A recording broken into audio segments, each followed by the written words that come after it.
Online Voices and the 616 Company presents The Book of the Unguided, Canto I, by Paul Wiggy Wade Williams, based on an original story by Richard Sjunnesson, narrated by Behr.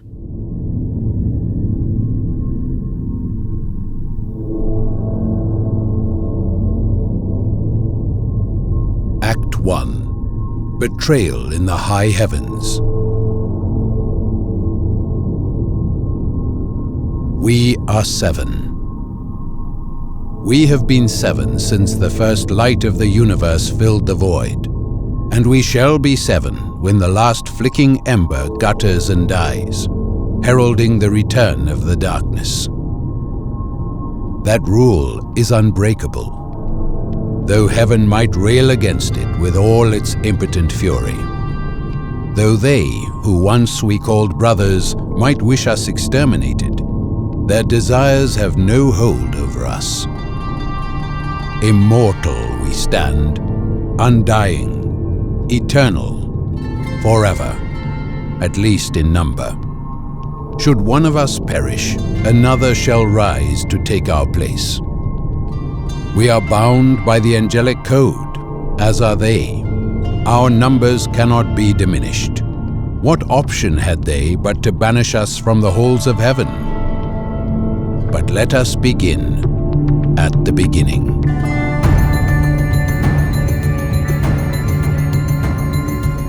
In the Egyptian sin wars we served, fighting beneath the heavenly banner of the triple solar symbol, guided by the commands of my brother. Mortals thought us servants of Horus, the human god of vengeance, but we were much more. Demon Slayer was our title.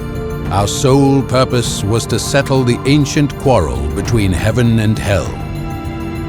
We were not plucked from the masses of the 9 circles and trained as warriors. We were created knowing only war. No war lasts forever. Such was our fury that when the demon horde lay vanquished beneath our feet, the very fabric of hell had been transformed. The firelands were frozen, the burning pools of noisome brimstone quenched beneath glittering ice. Of the proud army we once called brothers, there were but 8 of us remaining. Our kinsmen were left behind where they fell, or condemned to a state of nothingness by the venom of demon wounds. Perhaps they were not truly dead, but by no measurement known to heaven could they be called truly alive. 616 mutilated angels forsaken on the battlefield. Such was their reward for an eternity of service and loyalty.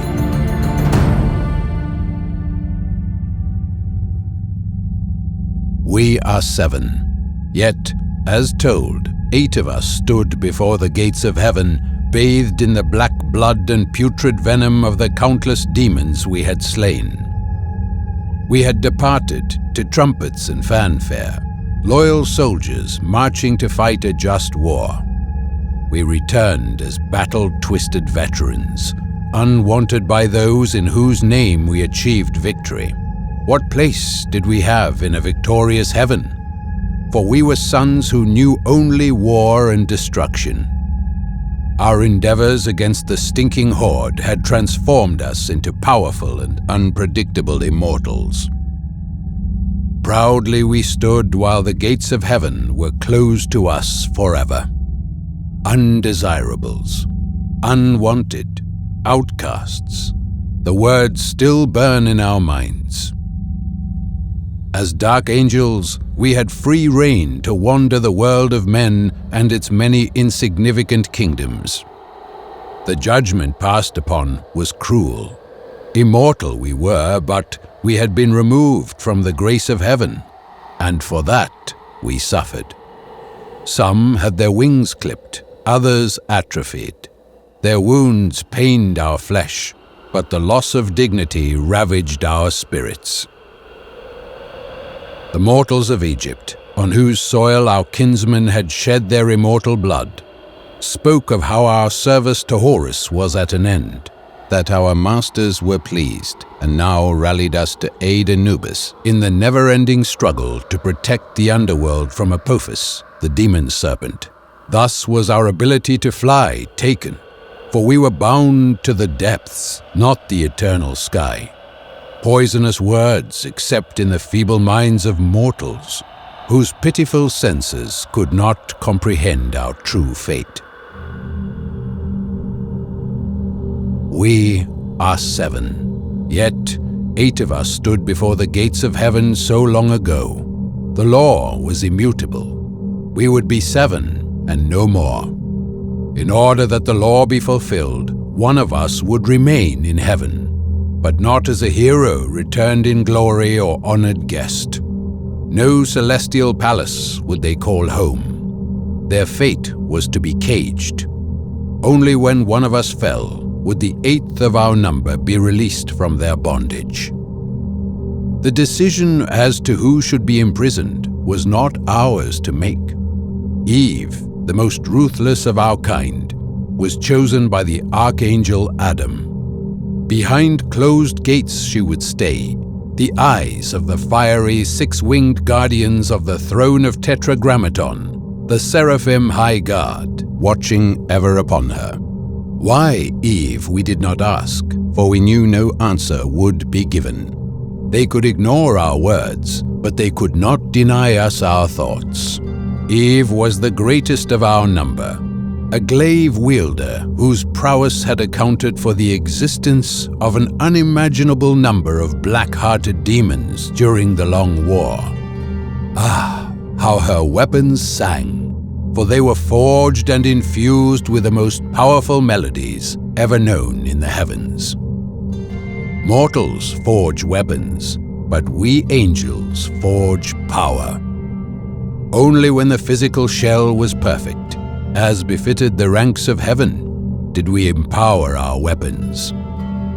Into each was whispered a unique song, a psalm attuned to the individual weapon, a hymn that gave the weapon life and purpose. Eve's glaives held the hymn of sundering. No substance, divine or hellish, enchanted or mundane, could resist their deadly kiss. Such power was infused into those blades that the very walls of heaven shook as each harmony was molded into shape. Never have I replicated their fury, and never shall I do so again. To leave behind Eve in the heavenly realm infuriated my brother.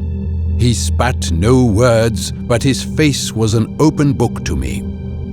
Though he would never admit it, even to himself, he and Eve were close. During the wars, they were inseparable, fighting back to back on a mound of writhing demon corpses. As my mind's eye gazed over those scenes, 2 warriors fighting as one, I realized the truth. Ripping Eve from our ranks would render my brother incomplete. We are immortals. No passing of time would erase this mischief from my brother's mind, nor heal the open wound in his heart. It is strange, perhaps cruel, how things work out. In the last battle, before we unfurled the victory banner over the shattered remnants of hell, Eve broke a piece of her heart and gave it to my brother.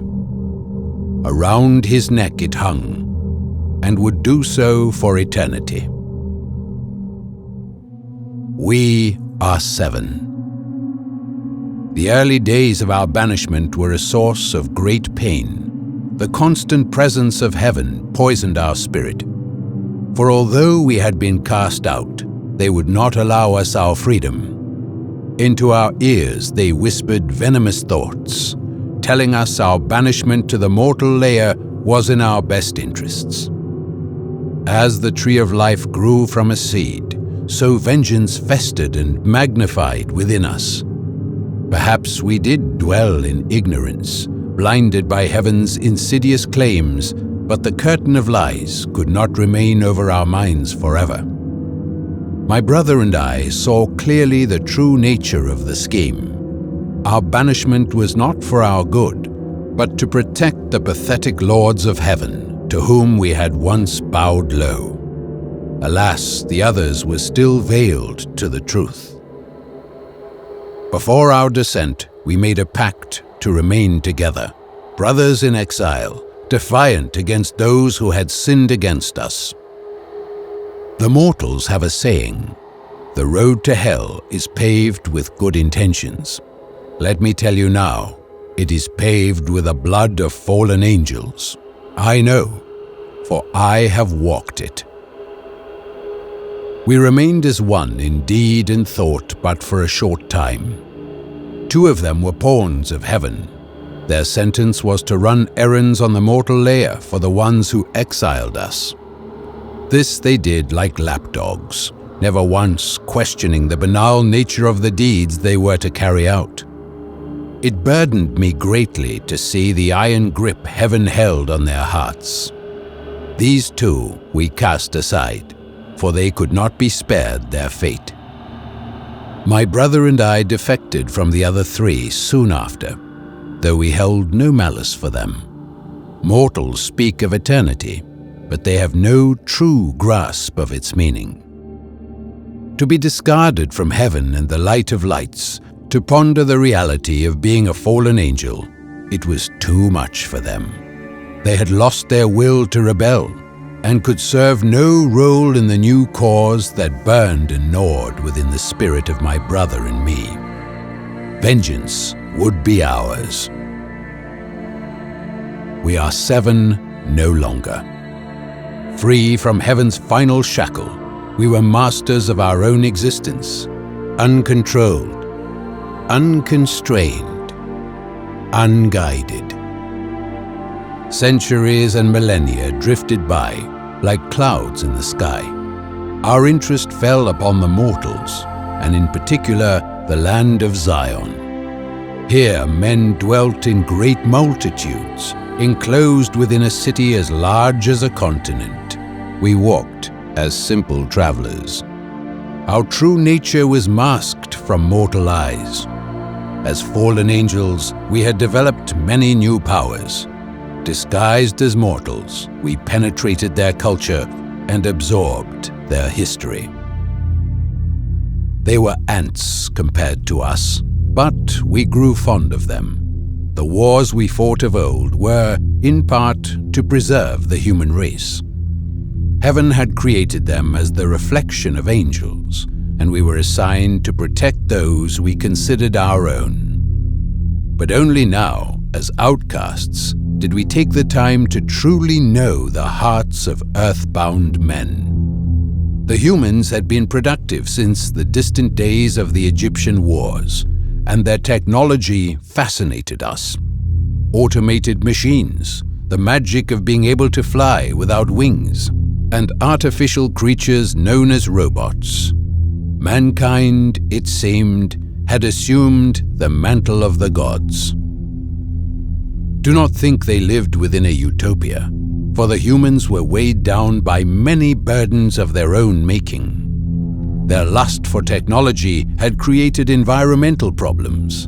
The planet's resources, vast as they were being consumed. Animals were hunted to extinction. Pollution choked the skies and waters. We were not gods.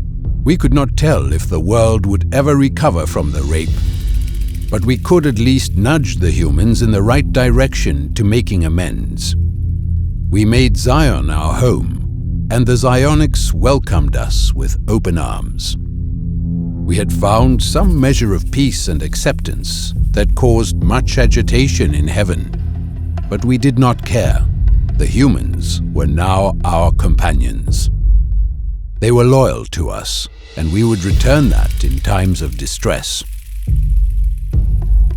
The sands of time ran long, and our status in the world of humans increased dramatically. Our endless knowledge elevated our standing in their eyes, and our solving of their political problems elevated our standing in their hearts. Though we did not seek dominion, we were drawn into the heart of power in Zion. Since before our arrival centuries earlier, Zion had been a monarchy. 3 thrones it boasted, 1 for the king and 2 for his closest advisors. Time is the enemy of mortals, and the king was nearing the end of his allotted days. No son or daughter had he sired, and the burden of having no rightful heir weighed on his soul like a mountain. In all our days in Zion, we had never once sought audience with any king, yet now one summoned us to his throne room. With sense far beyond the kin of mortals, I could hear the old man's heart thumping out its final beats, like the last grains of sand falling in an hourglass. Our discussion with the king was long, but the outcome short. He offered us the throne on his death.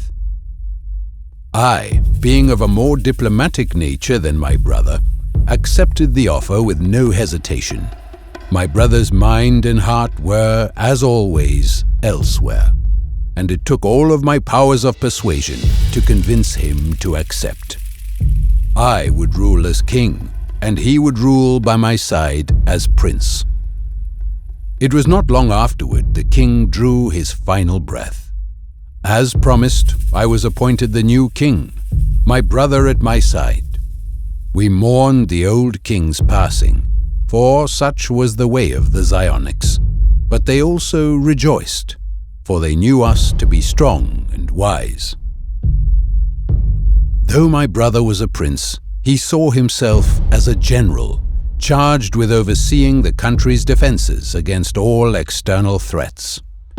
I acquiesced, seeing that besides defending the great city, our great city, he would have free hand to pursue personal interests away from the politicking of court.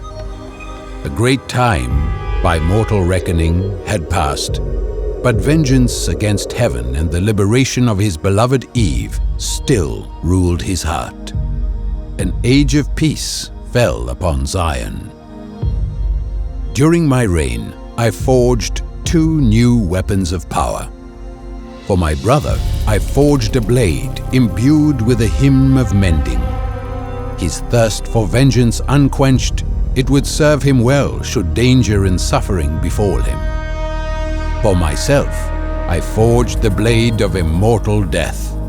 Though my craving for battle had diminished, I knew that any threat that walked unbidden into our throne room would not be of mortal origin.